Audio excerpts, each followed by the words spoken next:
Hello friend, आज है 25 फरवरी 2021। आज का मोस्ट इंपॉर्टेंट करेंट अफेयर देखेंगे। फ्रेंड, जो चैनल पर नए हैं, चैनल को सब्सक्राइब कर लें जिससे हर वीडियो का नोटिफिकेशन आपको मिलते रहे। फ्रेंड, 25 फरवरी का जितना भी मोस्ट इंपॉर्टेंट क्वेश्चन बनता है सबको आज कवर करेंगे। फर्स्ट क्वेश्चन स्टार्ट करते हैं।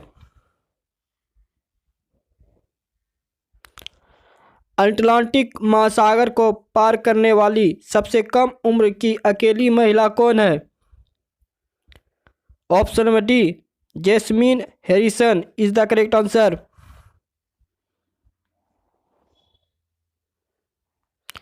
जैस्मीन हैरिसन अटलांटिक महासागर के पार जाने वाली सबसे कम उम्र की अकेली महिला है।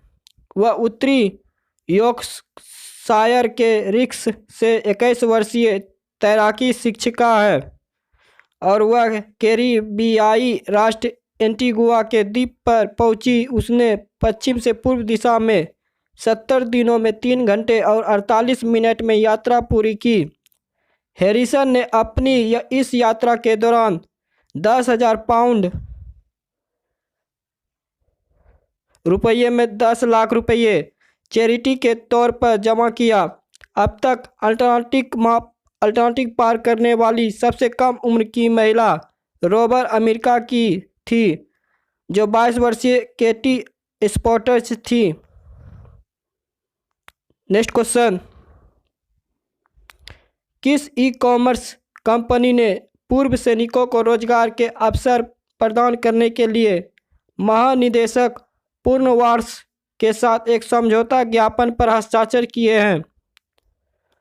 ऑप्शन में A, Amazon is the correct answer. Amazon India ने भारत में अपने बढ़ते ऑपरेशन नेटवर्क में पूर्व सैनिकों को रोजगार के अवसर प्रदान करने के लिए महानिदेशक पूर्णवास के साथ एक समझौता ज्ञापन पर हस्ताक्षर किया। अमेजन और डीजीआर के बीच साझेदारी से दिग्गजों की अप्रयुक्त क्षमता को जुटाने में मदद मिलेगी और उन्हें प्रतिभा पाइपलाइन तक पहुंचाने में मदद मिलेगी। कार्य के अवसरों में प्रतिबंधकीय भूमिकाओं और उसके वितरण स्टेशनों, शॉर्ट केंद्रों और पूर्ति केंद्रों में व्यक्तिगत योगदान का मिश्रण शामिल होगा। यह कदम दुनिया भर में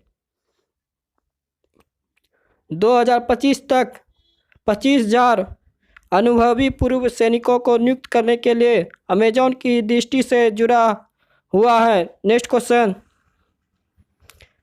राष्ट्र प्रथम 82 वर्षों की स्वर्णिम गाथा पुस्तक का विमोचन किसने किया?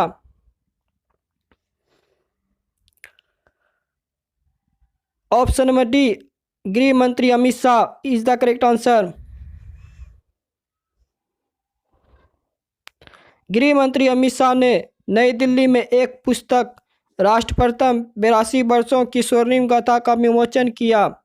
पुस्तक 1939 में सीआरपीएफ के उत्थान के बाद से इसके गौरवशील इतिहास का वृत्तांत है और इसने सीआरपीएफ की यात्रा, चुनौतियों, सफलता और बलिदानों के बारे में विस्तृत और गहन शोध किया है और कहा कि यह बल में शामिल होने वाले कर्मियों के लिए प्रेरणा का स्रोत बन जाएगा।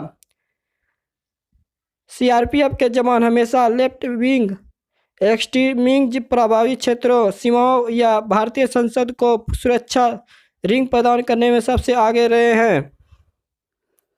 नेक्स्ट क्वेश्चन, पंचगंगावली कांडला के जंगल जो जैव विविधता हॉटस्पॉट टैग प्राप्त करेंगे किस राज्य में स्थित है? ऑप्शन में C, Karnataka is the correct answer. Panchgangavali Kandla के जंगल जो जैव विविधता हॉटस्पॉट प्राप्त करेंगे कर्नाटक में स्थित है। वन उडुपी जिले के कुंडारपुर तालुक में पंचगंगावली मुहाने में स्थित है और 100 एकड़ के क्षेत्र में फैला हुआ है। जंगलों को कर्नाटक जैव विविधता बोर्ड से जैव विविधता हॉटस्पॉट टैग प्राप्त होगा। बोर्ड ने उडुपी जिले में जंगल को स्मृति वन घोषित करने की भी सिफारिश करेगा ताकि पर्यावरण के लिए उडुपी पेजावर मठ के दिवंगत दृष्ट विश्वेश्वरैया तीर्थ स्वामी के योगदान को याद किया जा सके। कर्नाटक की राजधानी बेंगलुरु। कर्नाटक का गठन 1 नवंबर 1956। कर्नाटक का मुख्यमंत्री BS येदियुरप्पा। कर्नाटक का राज्यपाल वजुभाई वाला। कर्नाटक में लोकसभा कितना है? 27, राज्यसभा 12, विधानसभा 225, विधान परिषद 75। कर्नाटक का जानवर हाथी, पक्षी इंडियन रोलर, ब्रिज चंदन, फूल कमल। कर्नाटक उच्च न्यायालय के मुख्य न्यायाधीश कौन है? अभय श्रीनिवास ओक। नेक्स्ट क्वेश्चन, भाषा आंदोलन के शहीदों के सम्मान में प्रख्यात व्यक्तियों को एकुशे पदक किस देश ने सम्मानित किया है?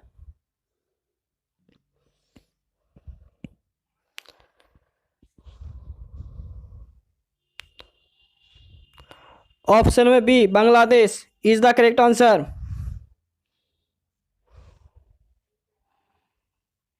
बांग्लादेश में भाषा आंदोलन के दौरान शहीद हुए लोगों के सम्मान में प्रतिष्ठित व्यक्तियों को एकुशे पदक पुरस्कार दिया। एकुशे पदक को 1952 में पेश किया गया था और उन्हें प्रतिवर्ष विभिन्न क्षेत्रों में उत्कृष्ट योगदान के लिए व्यक्तिगत प्रदान किया जाता है। यह बांग्लादेश का दूसरा सबसे बड़ा नागरिक सम्मान है और पुरस्कार प्राप्त करने वालों को एक स्वर्ण पदक, एक प्रमाण पत्र और टीके 4 लाख रुपये प्राप्त होता है। 21 फरवरी 2021 को मनाए गए अमर एकुशे दिवस की पूर्व संध्या पर 21 प्रतिष्ठित हस्तियों को एकुशे पदक 2021 से सम्मानित किया गया। बांग्लादेश की राजधानी ढाका। बांग्लादेश की मुद्रा टका। बांग्लादेश का संसद का नाम जातीय संसद। बांग्लादेश का राष्ट्रपति अब्दुल हामिद। बांग्लादेश का प्रधानमंत्री शेख हसीना। नेक्स्ट क्वेश्चन, चावल की निम्नलिखित किस्मों में से किसे राइस बुद्ध चावल के रूप में भी जाना जाता है? ऑप्शन ए, काला नमक चावल is the correct answer.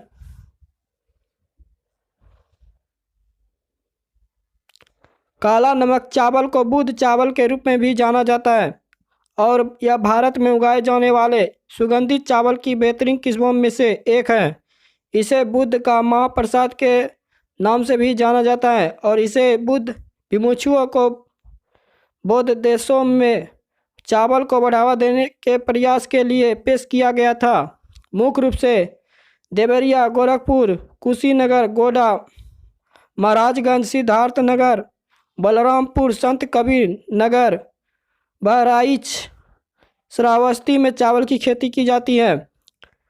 Uttar Pradesh 20 ton काला नमक चावल की एक खेप को सिंगापुर में निर्यात करेगा। यह कदम राज्य से कृषि निर्यात के लिए एक प्रमुख बढ़ावा है। नेक्स्ट क्वेश्चन, गैर एल्कोहलिक फैटी लीवर रोग के लिए कार्रवाई और उसकी पहचान करने वाला विश्व का पहला देश कौन सा है?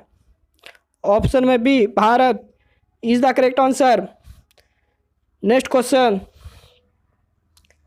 भारत अल्कोहल का सेवन नहीं करने वाले भी फैटी लीवर की समस्या और उसकी पहचान कर उसका उपचार करने वाला दुनिया का पहला देश बन गया है।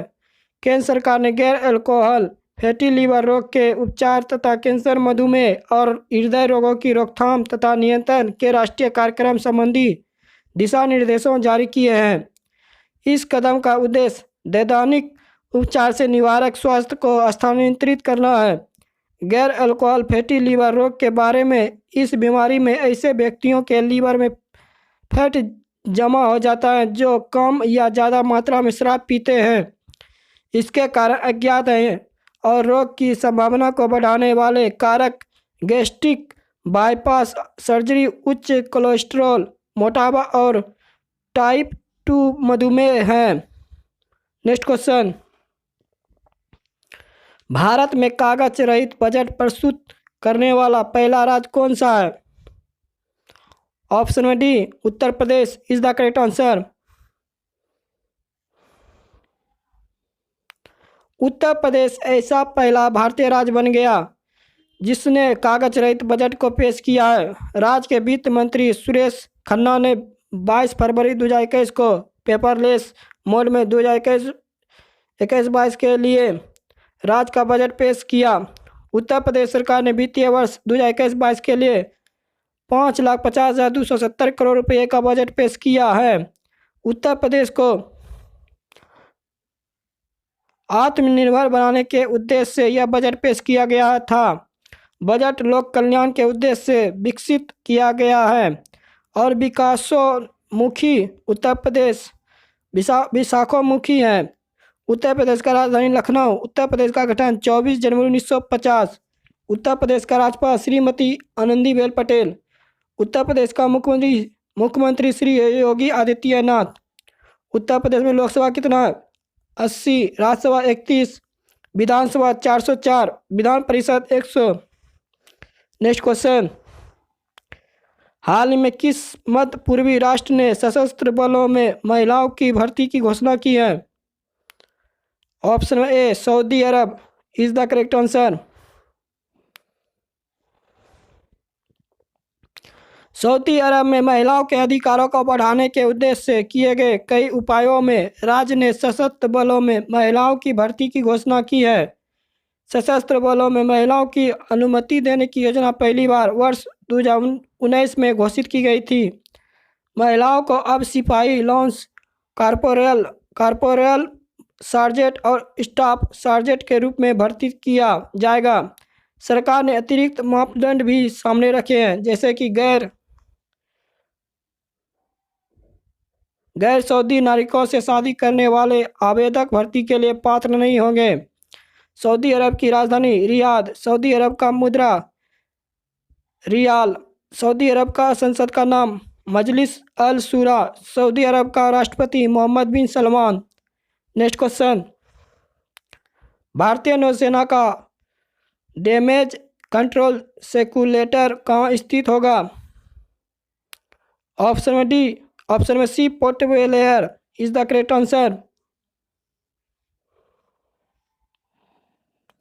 भारतीय नौसेना का damage control simulator Port Blair में स्थित होगा, जिसे गोवा शिपयार्ड लिमिटेड द्वारा विकसित किया जाएगा।